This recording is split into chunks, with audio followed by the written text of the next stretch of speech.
বর্তমানে পৃথিবীতে কত মানুষ আসবে এই প্রশ্নের সরাসরি উত্তর দেওয়া সম্ভব নয়, কারণ কত মানুষ আসবে এই বাক্যটি অস্পষ্ট। আপনি যদি নির্দিষ্ট কিছু বিষয়ে জানতে চান তবে জিজ্ঞাসা করতে পারেন। উদাহরণস্বরূপ, ভবিষ্যতে পৃথিবীর জনসংখ্যা কত হবে? এই প্রশ্নের উত্তর দেওয়া যেতে পারে। বিভিন্ন আন্তর্জাতিক সংস্থা জনসংখ্যা বৃদ্ধির পূর্বাভাস দিয়ে থাকে। কতজন নতুন শিশু জন্ম নেবে? এটিও একটি প্রাসঙ্গিক প্রশ্ন হতে পারে। কতজন মানুষ অন্য দেশ থেকে আসবে? এটি একটি নির্দিষ্ট দেশের অভিবাসন সংক্রান্ত প্রশ্ন।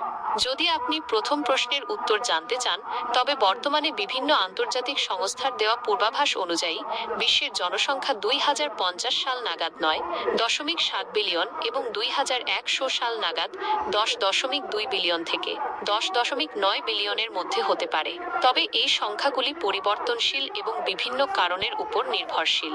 আপনার জিজ্ঞাসিত বিষয়টি স্পষ্ট করে বললে আমি সঠিক তথ্য দিতে সক্ষম হব।